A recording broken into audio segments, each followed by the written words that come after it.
Imaginez, vous venez de dépenser 5 000 $ pour passer un week-end dans ce qui devait être le meilleur festival de l'histoire. Vous deviez passer un week-end sur une île paradisiaque, dans une somptueuse villa, en écoutant du Major Lazer et du Disclosure, et au moment d'arriver sur l'île, vous vous rendez compte qu'il n'y a rien. Pire que ça, que vous allez devoir passer une nuit dehors, à même le sol, et cette nuit va se transformer en véritable nuit d'horreur. Aujourd'hui, on parle d'une histoire vraie, aujourd'hui, on parle du Fyre Festival, c'est tout de suite dans Radar.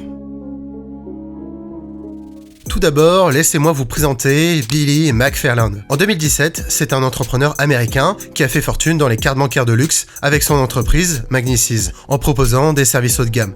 Il décide donc de collaborer avec le rappeur J. Rule pour monter le festival du siècle. Le plan ? Acheter une île ayant appartenu à Pablo Escobar et monter un festival en offrant une expérience unique, le Fyre Festival.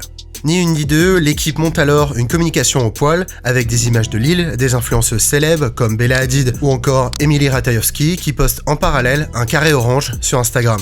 Surfant sur ce buzz, les billets s'arrachent à des prix d'or allant de 500 $ à plus de 10 000 $. Le festival arrive à grands pas, plusieurs avions sont affrétés pour l'occasion, le public est déchaîné, tout est normalement prévu sur place. Il ne reste plus qu'à sortir ses meilleurs tongs et à kiffer ce week-end qui s'annonce mémorable.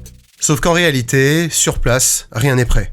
Le festival a été viré de l'île par la famille de Pablo Escobar. Le lieu se trouve finalement en périphérie d'une station balnéaire des Bahamas, sur une bordure de plage, sans eau ni électricité. Les villas promises sont au final de vulgaires tentes à peine montées, décorées d'un simple matelas encore emballé. Il n'y a ni nourriture, ni eau, ni même un semblant d'organisation. Le festival n'est même pas complètement monté, et surtout, le pire, l'ensemble de la programmation a été annulé. C'est dans ce désert organisationnel que les 300 festivaliers débarquent sur l'île sans aucune information. À leur arrivée, la tension monte, la situation dégénère très vite, et ce qui devait être une nuit de rêve devient une véritable nuit d'émeute. Les festivaliers finissent par se battre entre eux, en quête d'eau, de matelas et de nourriture. D'ailleurs, petite photo du repas premium fourni sur place. Et le lendemain matin, ce calvaire prend fin.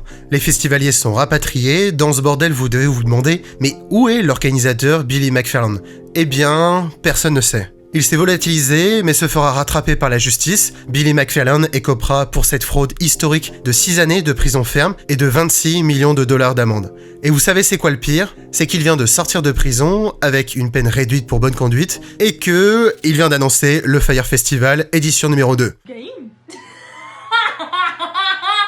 C'est hyper simple, voilà le magnifique site, avec des prix très abordables, allant de 1400, 5000 et même 25 000 $, une broutille. Donc n'hésitez pas à vous inscrire si vous avez une envie de cramer un PEL dans ce qui s'annonce être la deuxième plus grosse fraude de l'histoire des festivals de musique. Plus sérieusement, vous avez un documentaire Netflix sur le sujet qui détaille beaucoup plus l'affaire, donc n'hésitez pas à aller jeter un coup d'œil. En tout cas, merci d'avoir suivi cet épisode, et on se retrouve à une prochaine sur Radar.